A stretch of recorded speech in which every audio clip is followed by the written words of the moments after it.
قبل ما ابدا الفيلم حابب اقول لك وحشتنا يا صديقي، ولذلك جايب لك قصه مختلفه يا كبير، حاجه فيتامين، حاله من الدراما والاثاره والاكشن الغشيم التي لم ولن تراها الا عند مختار كتلي البسيط. كل اللي عليك في البدايه العاديه تصبر عليا علشان تستمتع بالقصه الخرافيه، والان اربط الاحزمه مستعد للفيلم.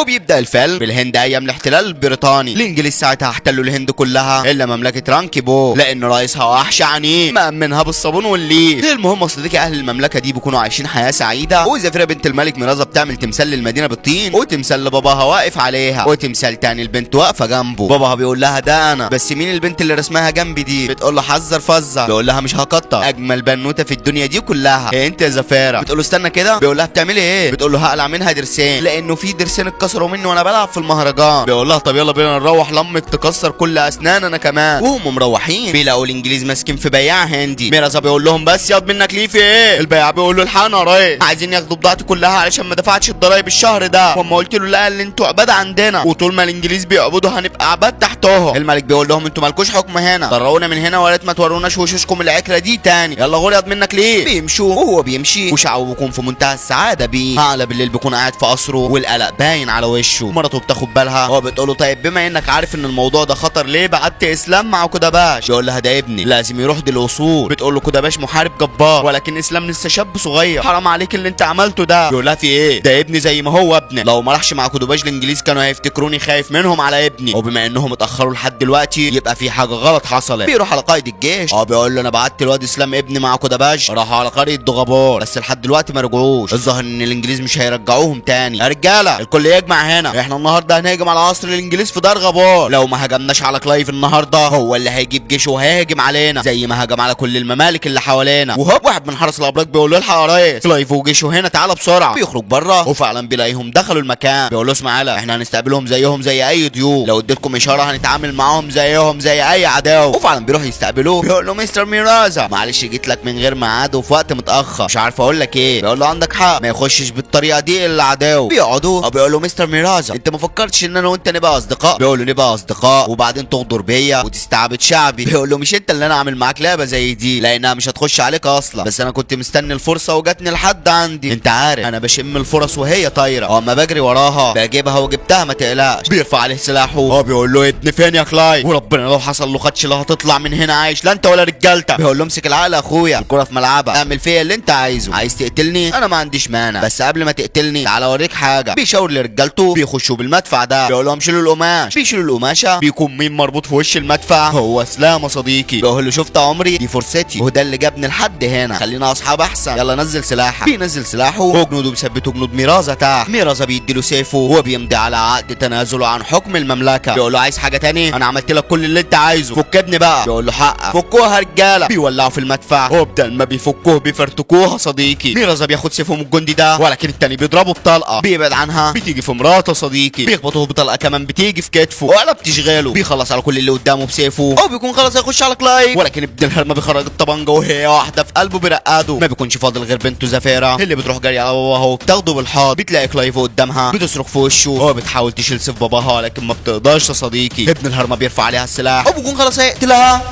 تفتكر ان ده هيحصل يا صديقي؟ لا والله، بيحضر في المكان بالحمار الكذاب الكبير الشلاط المثير كوداباش، بيشرح في اي حد قدامه وجنود المدينه بيهجموا على الانجليز. كوداباش بيقول لها تعالى يا زفيره، بتروح جري ناحيته وابن الهرمه بيخبطها بطلقه ولكن بتنزل لكوداباش بياخدها على الجحش طيران بره المدينه. كلايف ما بيهموش لان اللي يهمه السيطره على المملكه، وخلاص سيطر يا صديقي. وتعدي السنين وتفوت الشهور وتروح الايام، وبعد 20 سنه الانجليز بيكونوا عاملين كامينو وبيدفعوا اي حد ضريبه معدي على الطريق، ولكن ابو حمار ده ولا بيشغله، ولكن المره دي حمار بجد يا صديقي. المهم الشخص ده بيشغل دماغه وبيخرج من الصف. الجندي ده بيقول له خد يلا رايح فين؟ بيقول له عايز ايه يا عم؟ بيقول له عم فين الضريبه يلا؟ بيقول له ادفع ليه؟ بيقول له لان الطريق دي تبع الانجليز واي حد معدي عليها لازم يدفع ضريبه. بيقول له المفروض مين اللي يدفع؟ انا ولا رئيسي؟ بيقول له ازاي يعني؟ بيقول له مش عايز لك كتير، انا ولا رئيسي؟ بيقول له رئيسك. بيقول له خلاص ان عرفت تاخد منه حاجه خدها اهو قدامك. بيقول له رئيسك الحمار ده؟ بيقول له لا ما تغلطش فيه. بيقول له لا حمار و60 حمار في بعض. بيقول له يا اخي هو علشان بيتركب وساكن يبقى حمار؟ بيقول له بالظبط. بيقول له ما هو انت الانجليز سايقينك ومحدش قال عليك حمار. واحد من عيله الملك اللي ورا بيقول له والله انت عسل يا اسطى عندك حق. بيقول له يا ريس ده عبد غبي. الملك بيقول له انت عجبتني قوي انا هدفع لك الضريبه. بيقول له لا يا ملك انا مستحيل اقبل من اي حد حاجه زي دي، انا هدفع لكم كلكم. بيقول له انت لازم يا صاحبي تيجي عندنا نعمل معاك الواجب. بيقول له خلصانه. سنه. وفعلا بيدفع لهم كلهم وبيعديهم، وهم في الطريق بيريحوا على البركه دي. واحد منهم بيقول له ايه الناي ده؟ بيقول لهم تحبوا اسمعكم حاجه؟ بيقول له انت بتعرف تعزف؟ بيقول له ده انا فنان. تحبوا اسمعكم ايه؟ بيقول له حاجه المختار كوكلي. بيعزف على الناي. ومره واحده البلطجيه دول بيطلعوا من اماكنهم، زعيمهم بيجي جري من ظهره ولكن ما بيضربوهوش، هو بيخش على الملك وعيلته ورجالتهم، بيثبتوهم وبياخدوا كل حاجه معاهم. بيخلصوا وزعيمهم بيقعد جنبه بيقول انا متفق معاك هاخد على كل راس فيهم 5 روبيا، حاسبني بقى عليهم وتحاسبني على الضريبه اللي دفعتها لهم كمان. بيقول له لا انت شيل الضرايب لوحدك، دول كتار قوي يا عم، واما قلبناهم دلوقتي كل اللي معاهم حوالي 3 4 كيلو دهب. يا صديقي الدهب كمان كان رخيص قوي، تخيل كانت الفضه اغلى من الدهب بكتير، لان ساعتها الفضه كانت اقل من الدهب بكتير. المهم يا زميل بيقول له انا مش دافع الا 28 روبيا. بيقول له خليهم 30 وهاخد حتتين دهب منك. بيدي له حسابه وكل واحد منهم بيروح في طريق. البلطجيه وهم ماشيين بيلاقوا الانجليز طبين عليهم وبيثبتوهم باسلحتهم، بيقبضوا عليهم، وقائد الجنود الانجليز بيكون باص من بعيد بالمنظار، هو اللي بيكون مسلمهم تسليم اهاري، هو فيرا صديقي. بيقول له ايه رايك يا كبير؟ انا وعدتك ووفيت، شويه بلطجيه زي دول مطلوبين هيجيبوا لك ترقيه فوري، دول 10 وعلى كل واحد فيهم 20 جنيه استرليني، يعني حسابك 200 جنيه يا باشا. بيقول له لا 100 جنيه حلو عليك. بيقول له حرام عليك، انا مش هقول لك لا، بس انا بتعب قوي علشان اجيب لك الناس دي، وبعدين انت ما لقيتش غير واحد يتيم تخصم منه؟ ده انا ست لسه ميته مش عارف اكفنها ازاي ومنين. بيقول له خلاص يلا ما تعيطش، خد الفلوس اهي. بياخد الفلوس. بيقول له الحمار ابقى فكرني يا اسطى اطلع اي حاجه رحمه على روح ست اللي ما اعرفهاش اصلا، ربنا يخليها لنا، دايما بضحك بيها على المغفلين دول. هو ده فيرا صديقي، نصب من الدرجه الاولى علشان القرش يبيع ابوه بسهوله. في الوقت ده في المينا واحد هندي بيقول له القبطان يا ريس احنا عايزين ندخل التمثال ده والرجاله مش راضيين يطلعوها على السفينه. بيقول له فين التمثال ده؟ بيقول له اهو. بيشيل من عليه القماشه، بيشوف التمثال، بيكون في منتهى الاندهاش. بيقول له حلو قوي، وهوب لسه متمطر عليهم. الانجليز بيقولوا يلا هنحرك السفينه بسرعه. الميه بتبل التمثال، ولكن ده ما بيكونش تمثال، بيكون كدباج وزفيره ورجالتهم يا صديقي. بيخرجوا اسلحتهم، وزفيره بتخرج القوس بتاعها وبتربط الحبل في سهم بتجيبه في عمود السفينه. كده بيتحركوا وراه الرجاله وبينزلوا فيهم تخبيط بالمطاوي. الناحيه التانيه زفيره بتكون شغاله بالقوس الله ينور، واللي بتشوفه فعلا بيتعور. هبله على بيخلصوا على كل اللي في السفينه، وبمدافع السفينه بيدمروا المينا، بيرفعوا علمهم على السفينه وبياخدوها بكل الاسلحه والذخيره والبيره اللي فيها.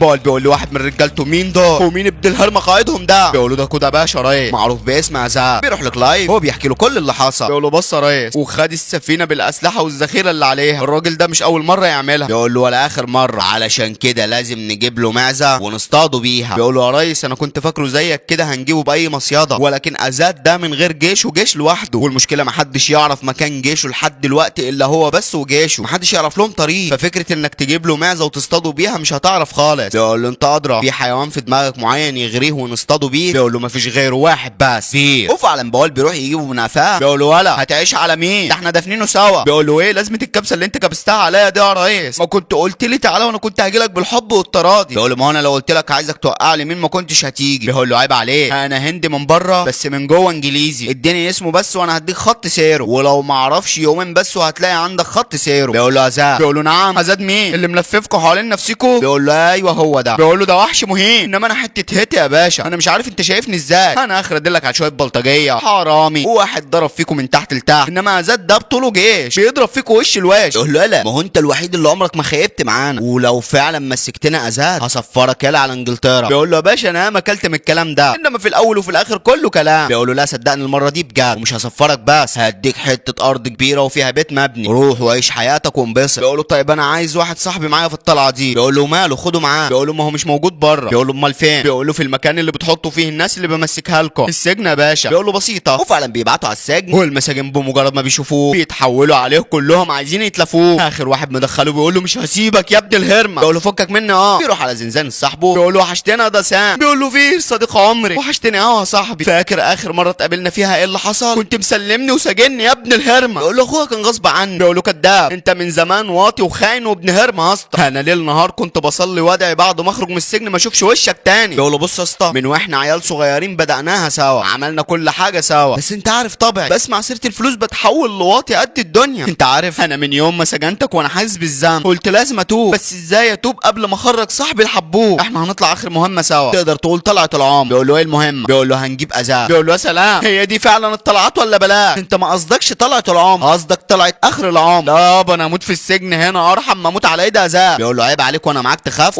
وبعدين الموضوع صعب وفي مغامره، بس انا بقول لك يا غبي صفقه العمر، وبعدها هنعيش الباقي من حياتنا ملوك سواء قعدنا هنا او رحنا انجلترا. بيقول له خلصانه يا مندوب، بس وعدني يا اسطى مش هتغدر بيا تاني. بيقول له عيب عليك، وانا عمري غدرت بيك غير مرتين 3 4. انجز يا عم يلا بينا. وفعلا بيركبوا سفينه تبع الانجليز عليها اسلحه وذخيره وويسكي، هم بيكونوا مستخبيين في براميل الويسكي ده يا صديقي. بير بيخرج وبيفتح البرميل اللي فيه سام، بيلاقيه شربه كله. بيقول له يخرب بيتك ايه اللي هببته ده؟ بيقول له انا قلت اتسلى لحد ما نوصل الشمال. بيقول له على اساس ان احنا راكبين مواصلات، بذمتك انت هتعرف تدور معايا على ازاد؟ بيقول له يا اسطى زياد مين؟ بيقول له اطلع يا اسطى علشان ما اخلصش عليه. بيقول له انت ايه اللي مزعلك؟ انا متاكد ان ازاد وجيشه موجودين في الشمال، بمجرد هنوصل هوصلك ليهم وانت تعرف الظابط صاحبك مكانهم وعلى الله يصدق في كلامه. بيقول له يا سلام فاكرها بالسهوله دي؟ هننزل الشمال نلاقي ازاد مستنينا ببراد الشارع، وهوب بيسمعوا صوت ورا الستاره دي، بيفتحوها بيلاقوا فيها هنود متباعين يا صديقي، بيديهم ميه، وهوب واحد من الجنود الانجليز بيقفشهم بيخرجهم بره. بيقول له القبطان وربنا يا ريس انا تبعكم، اتصل بالقائد بس وقول له فيه. يقول له اتحرك يلا لغزك بالسيف. بيمشوا لقدام وبيكون خلاص هينزلوا في الميه، ولكن بيلاقوا السفينه دي جايه عليهم، مدفع واحد بيوقعوا العمود فوقيهم، وفيرو وسام بيتعلقوا من رجليهم، بياخدوا غطس لتحت والسفينه بتكون خلاص هتخش فيهم، ولكن بيطلعوا بسرعه لفوق. واللي بيكون هاجم بالسفينه دي مين؟ هو ازاد وزفيره ورجالتهم يا صديقي. فيرو وسام بيستخبوا منهم، وازاد بيقول لرجالته هجوم بالحبال بنط عليهم، ومن بعدها هنكبه تشوف التشريح فيهم. ربل على سام بيقول له شايف زي ما بيقولوا ازاد وحش عنيف، استنى يا اسطى رايح فين؟ بيقول له انت تسمع كلامي وانت ساكت ها؟ بيخش على الجنود الانجليز، واول واحد بيجيبه على الارض التاني بيرميه في الميه، بينزل جنب ازاد اللي بياخد باله منه ولكن مش عارف ده مين. بيقفوا في وش بعض، ولكن واحد من الانجليز بيخش عليهم، بيصدوا وازاد بيغزه. يقول له عاش عليه اما زفيره، يا عين على زفيره، هي ده صديقي الكبيره. بالقوس من فوق نازله عليهم زي المطر، بتخلص الاسهم اللي معاها وبتنزل تغرق الارض عسى. فير بيعجب بيها، واولاد الهرمه بيتلموا عليه ولا بيهزوه. بيخلص الموضوع وازاد بيفضل مستغرب عليه، بيروح جري مع زفيره والاتنين بيعملوا دويتو خطير. بتبص عليه وازاد بيغج الاتنين دول وهم بيكملوا عليهم، بيقفوا في ظهر بعض ويا ارض تهزم عليك يا قدي. بيكونوا خلاص ماشيين، ولكن فير بيشوف القبطان رافع سلاحه وخلاص هيضرب، بيجي يهرب بيخبط في الحديده دي، بيرجع تاني لورا، الطلقه برضه بتيجي فيه. ازاد وفيرا بيبصوا عليه وبيكونوا فاكرينه خد الطلقه بدالها. زفيره بتخلص على ابن الهرمه ده، وفير بيفوق على صوت الست دي بتقول له اوعى تتحرك من مكانك لا تولع. سام بيخش عليهم وبيقول له دي الدكتوره جاتون عندها شويه بير يا اسطى يرد الروح. بتقول له ما تحلمش مش هشربك تاني، بتسيبهم وتمشي. فير بيقول له دي حبيبتك الجديده ولا ايه؟ بيقول له عم حبيبه مين؟ احنا في المكان اللي مستخبي فيه ازاد ورجالته، انت بقالك 4 ايام نايم مش دريان باي حاجه. اضطريت بقى اشلط وامرط واكذب واتكلم عن بطولاتك وانجازاتك اللي حققتها وانت بتحارب الانجليز. الرجاله بيخشوا عليهم بيخرجوا معاهم لبره، بيلاقوا جيش ملوش اول من اخر واقف قدام ازاد. اوفر بيقول لهم في ايه يا رجاله؟ هم بيوزعوا لحمه ولا ايه؟ بيقول له مسكنا جاسوس وسطنا، والجاسوس بيقول لازاد ابوس ايديك سامحنا يا سيد الناس. بيقول له سامحك على ايه؟ انا اولادي كلهم ماتوا بسبب خيانتك لينا. بيخرج سيفه وبيخلص عليه بلا رحمه. سان وفيراج بيكونوا في منتهى الرعب، وجيش ازاد كلهم بيهتفوا باسمه. ازاد بيشاور على فير وبيقول له تعالى هنا. بيقول له تحت امر معاليك يا سيد الناس. بيقول له انت وقفت معايا وقفه رجاله وكمان خدت الطلقه بدل بنتي، تاخدوا واجبكم والرجاله هيوصلوكوا لحد بيوتكم. بيقول له لا يا سيد الناس احنا عادي ممكن نعيش في اي مكان. بيقول له مفيش الكلام ده، خدوا واجبكم وما اشوفش وشوشكوا تاني، وبيسيبوه يمشي. بيروح يرفع عليه سيف ولكن بيقلبه وبيركع قدامه. هو بيقول له انت انقذت حياتي من موت يا سيد الناس، وانا تعبت من حكم الانجليز فينا، خليني معاك واعتبرني واحد من رجالتك ولا تخلص عليا دلوقتي. بيقول له ما هو انت كنت معاهم على السفينه. بيقول له كنت معاهم، بس اولاد الهرمه كانوا هيخلصوا عليا. انا صحيح اسمي اجنبي بس مش هموت من واحد اجنبي، لو هترجعني تاني اقتلني، على الاقل ابقى مت على ايد هندي شريف زيك. هزت بيرفع سلاحه ابوه خلاص هيعملها، ولكن بيوقف السيف على رقبته. طبعا فير بيكون في منتهى الرعب، هو بيقول له طالما وقفت السيف يبقى هتضمني لرجالتك صح؟ صدقني هكون عبد تحت رجليه بس ما ترجعنيش ليهم تاني. بيشيل السيف هو بيمد له ايديه بسلام، بيقول له من النهارده انت واحد من رجالتي يا فير وخلي السيف ده معاه، وبيسيبه ويمشي. على بالليل زفيره بتكون بتحلم باللي حصل لعيلتها قدام عينيها ومش قادره تنساها صديقي. بيخش عليها ازاد وهو بيقول لها لسه بتشوفي نفس الكابوس؟ بص يا بنتي من يوم ما اتولدتي ابوكي لبسني غويش عليها اسمك وقال لي زفيره دي في حمايتها، ومن ساعتها وانا حميكي من اي ابن هرمه يفكر يأذيكي، ولكن برضه حاسس اني مقصر معاكي لاني مش عارف لحد دلوقتي هخلصك من الكابوس ده، ولكن وعد مني قريب مش بعيد هنكون انا وانت وجيشنا مخلصين على الكلب اللي اسمه كلايف ده واخدين بطر اهلك منه ومحررين المنطقه من ظلمه.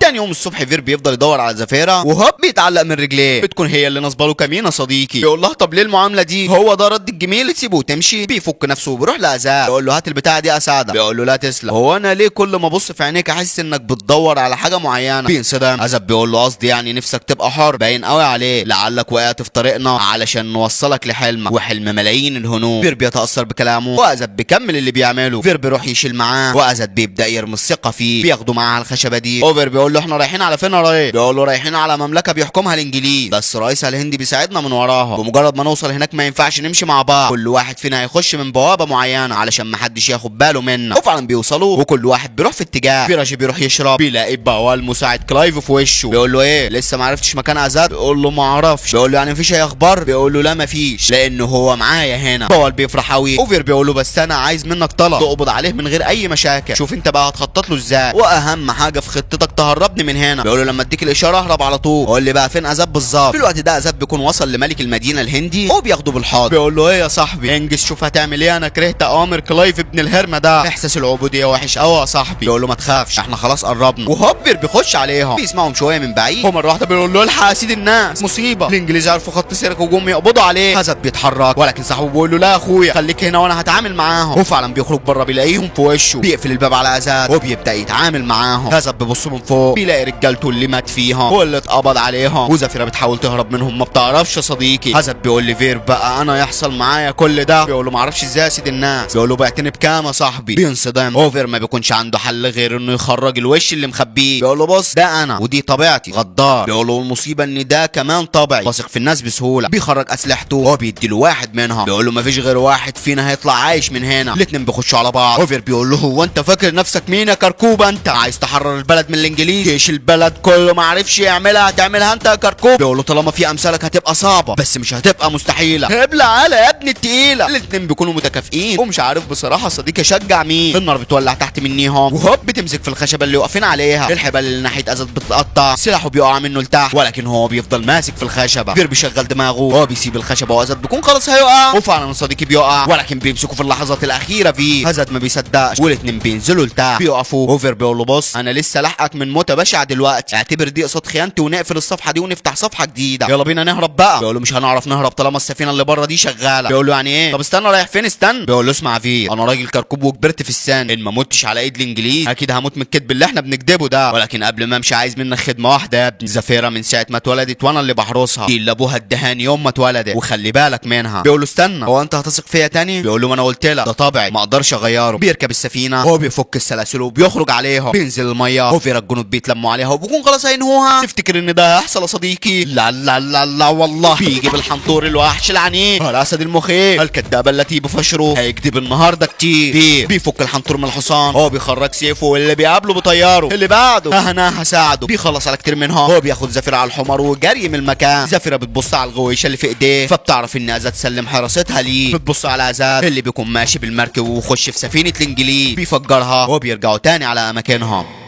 كلهم بيكونوا في منتهى الحزن على رئيسهم، وزفيره بتقول لهم كلايف ابن الهرمه هو اللي بعت جيشه يخلص علينا. الطر ما بقاش طر عيلتي وحريه جزء من بلدي بس. ازاد زعمنا عليهم مش هنام ولا هيجيني اصلا نوم الا لما اكون حاطه دماغ الكلب اللي اسمه كلايف ده تحت رجلي. من معايا؟ كلنا معاك يا ريس. على بالليل فير بيروح قصر كلايف بيلاقي بوال في وشه بيقول له سيد الناس عارف انك بتدور عليا عشان توفي بوعدك معايا. كلايف بيقول له ما تقلقش يا في انت خلصتنا من همك بيه هنعمل لك اللي انت عايزه. بيقول له طب استنى يا سيد الناس انا جايب لكم اخبار حصريه، اما سمعتها قلت ما ينفعش ما اعرفش اهلي وناسي. بيقول له طيب قول. بيقول لهم اقول حاف كده لازم نقعد ناكل لقمه ونشرب شوربه وبعدين يحلى الكلام. بيخشوا جوه وبيعملوا اللي هو عايزه. بيخلص اكل بيقول لهم بصوا بقى ازاد ما ماتش. بينصدموا وبوال بيقول له ما فيش الكلام ده انا شفته بيموت قدام عينيا. بيقول له فعلا ما ولكن لسه عايش. كلايف بيقول له ازاي يعني الكلام ده؟ بيقول له ما هو ازاد ده مش شخص يا ريس، ازاد ده فكره لحد دلوقتي ما ماتتش. الراجل العجوز الكركوب ده مات ولكن قبل ما يموت كان عامل جيش كبير قوي وبعد ما مات في حد تاني خد مكانه واللي كان بيعمله ازاد مش هيبطل بالعكس بعد موت زعيمهم هيولعوها زياده. بيقول له طيب وفين جيش ازاد ده؟ بيقول له ما هي دي الحاجه اللي مش ببلاش يا ريس، انا سمعت ان في 200 فدان جنب الترعه الغربيه كده تبعكم وبرضه في اشاعات بتقول ان اي حد معاه في البنك 50,000 جنيه استرليني الكل بيضرب له تعظيم سلام. بول بيقول له انت مش شايف انك سايق فيها قوي؟ كلايف بيقول له سيبه اتفقنا في. بيقول له هو ده الكلام اللي على كتير. وهم في الطريق سام بيقول له يا اسطى انت حيرتني، هو انت في صف مين؟ في صف الهنود ولا صف الانجليز؟ بيقول له مش مهم المهم ان احنا عايشين. تاني يوم بول بياخد قوه من الجيش هو بيروح على العنوان اللي اداهولهم فيه. بيفضلوا ماشيين لحد ما بيسمعوا صوت الناي ده. بول بيبص شمال ويمين بيقول لهم اهو في هي دي الاشاره اولاد الهرمه موجودين هنا. وفعلا بيكونوا موجودين ولكن فوق جنب فير يا صديقي. فير بيديهم الاشاره بيرموا عليهم الحجاره بيغرقوا اول سفينه وتحت بيدي الاشاره لسام بيولع في برميل النفط ده بيفجر تاني سفينه بينزل على التالتة بالاسهم والسكينه. وراه الرجاله بينزلوا على المركب بيعملوا ازعرينا واللي بياخد واحده بيطير على المدينه. هبله على زفيره بتنزل معاه والاتنين بيعملوا ميكس جبار.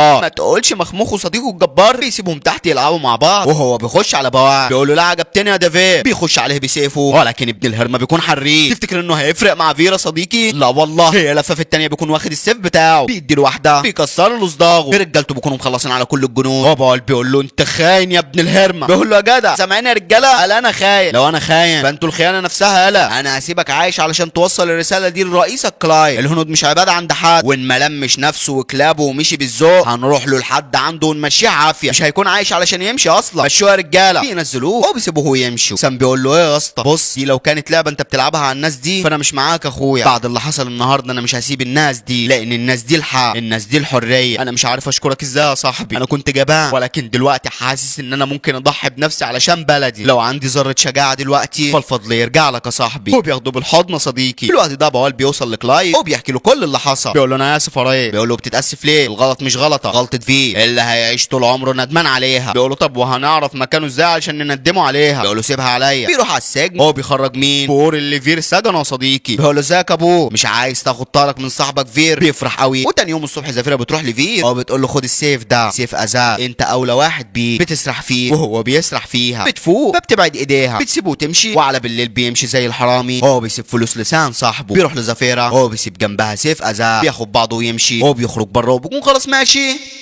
ولكن بيلاقي الانجليز كابسين عليهم. بيرجع جاري. هو بيقول لهم اتهجم علينا يا رجاله. في الوقت ده بوال بيقول لكلايف عاش عليك يا ريس، بس احنا كنا جبنا كام سفينه فاضيين علشان نلم الكل فيها. مش مشكله هنلم اغلبهم ونرجع ناخد الباقي. بيقول له ناخد مين؟ انا ما جيتش هنا علشان اخد حد، انا جيت هنا علشان اهد المكان عليهم. نفذ يلا. بوال بينصدم وفعلا رجالته بيضربوا فيهم، بيدمروا بيوتهم بالكامل، ولكن الباقي من جيش ازاد وزفيره بيهربوا بالمراكب البديله. بير بياخدهم في القريه اللي كان عايش فيها وبياخدهم على بيت الرقاصه بتاعته. بياخد الرقاصه على جنب بتقول له ايه اللي انت بتعمله ده؟ مش كفايه مستحملك وانت عايش عليا تجيب لي كمان جيش معاك؟ بيقول لها دول غلابه ومتورطين تورطها هيموتوا فيها. زفيره بتقول لها احنا رجاله ازاء والانجليز حاطين مكافاه كبيره قوي لاي حد يقول لهم على اماكننا، ولو فضلنا مستخبيين عندك هنا احتمال كبير قوي تتاخدي في الرجلين. بير بيقول لها مش بالظبط يعني كده. بتقول له اخلص خالص، تسلمي على صراحتك يا، بتقول لها زفيره. بتقول لها تسلمي على صراحتك يا زفيره، وعلشان صراحتك دي هساعدكم. ايه المطلوب؟ بتقول لها كلايف عامل حفله كبيره قوي وانت رقاصه قد الدنيا، اكيد هيجيبك في الحفله دي. احنا عايزين نخش الحفله ونرقص وسط الفرقه اللي هترقص معاكي، وفي الوقت المناسب هروح انا اخلص على كلاي موته هيحرر ممالك كتير قوي من العبوديه. بتقول لها انا معاكي يا اختي. وفعلا تاني يوم بالليل الحفله بتبدا، وفي بدايه الحفله كلايف بيقول سكوت ما اسمعش الصوت، الكل محتار ليه انا عملت الحفله دي. اوفر وزفيره بيكونوا وسط فريق الرقص وسامعين كلام كلايف اللي بيقوله. كلايف بيكمل بيقول انا معايا شخص كان راعب الكل، رحبوا معايا باكبر بلطجي وقطع طرق في الهند كلها. هذا بيشيلوا من عليه البطانيه دي. اوفر وزفيره وباقي الرجاله اللي مزروعين وسط الحفله بيكونوا في منتهى السعاده لان زعيمهم لسه عايش. واللي حصل يا صديقي اما السفينه انفجرت ازد نط منها ووقع في الميه، يا دوب بس اغمى عليه مش اكتر، علشان كده عرفوا يقبضوا عليه، غير كده كان هيكذب ويقرفنا. بيخلص كلام وازد بيقول له اوعى تفتكر ان بموتي هتموت الحريه، لو مت هيطلع غيري 1000 اذى. بيقول له هقتلهم بنفس الطريقه اللي هقتلك بيها دلوقتي قدام الكل علشان تكون عبره لغيرك. الحفله بتبدا وبعد ما بيخلصوا رقص فير بيدي السلاح لزفيره، بتاخده منه هي نطه في الثانيه بتكون في وشه رفع عليه سلاح. كلايف بينصدم، هو بيعرف ان دي النهايه، بيستسلم. هو بيغمض عينيه وزفيره بتشد الزناق ولكن بيكون السلاح فاضي. وهوبر بيقول لها برضه وثقتوا فيا، كانوا عايزين يخلصوا عليك يا كبير، ولكن انا دايما سابقهم بخطوه، ما يعرفوش ان انا من بره هندي ولكن من جوه انجليزي. الكل بيكون في منتهى الصدمه. اوفر بيرفع عليها سلاح بيقول كل جنود ازاد يخرجوا من وسط الناس والا هخلص عليها دلوقتي. الجنود كلهم بيخرجوا والجنود الانجليز بيثبتوها. اما فير بيروح لكلايف بيقول له برضه يا سيدي الناس تصدق ان انا اخونا، ده انا اخون نفسي ولا حاجه تضايق عيونك، ازاد بجيشه تحت ايدك زي ما طلبت مني بالظبط. ازاد بيكون في منتهى الغضب وبيفك ايديه اليمين ولكن 600 جندي بيمسكوها وبيحاولوا بالعافيه يثبتوها. فير بيقول لكلايف عارف مين دي؟ بنت الملك ميرازا. بيقول له يا سلام الحبايب كلهم في مكان واحد. بيقول له عملناها يا كبير. بيقول له عاش عليك يا وحش. على بالليل اهل المنطقه كلهم بصوت واحد مش هنسلم مش هنبيع مش هنسيب زفيره تضيع. بيقول لكلايف الشعب قلب الدنيا على زفيره. بيقول له بعد الفجر هنشنقها في الزنزانه، وفعلا بيعلقوا لها المشنقه. وابن الهرمه فير بيخش بالكعك كده على حراس الساجن بيقول لهم اخواتي وحبايبي كلوا يا اولاد، في حلاوه سفري بكره الصبح على انجلترا، خلاص هحقق حلم بكره يا ناس. بيخش على سام بيقول له اخويا حبيب قلبي عارف ان نفسك في واحده بس عزه نفسك منعاه. بيخش على ازاد بيقول الباشا الكبير انت الوحيد اللي لازم ياكل من الحلاوه دي، لان بصراحه من غيرك ما كنتش هوزعها اصلا. يا عم انت بتبص لي كده ليه؟ انت هتاكلني بعينيك ولا ايه؟ خد يا ابني خلي الحراس ياكلوا بزياده. كنا بنقول ايه بقى يا عم ازاد؟ انا عايزك تركز معايا، انت ساعتها كنت هتفهمني صح، بس للاسف ثقتك في الناس كانت مشوشاه. راجل اهبل قال ايه؟ خد وخلي خلي بالك من زفيرة، امانة في رقبتك.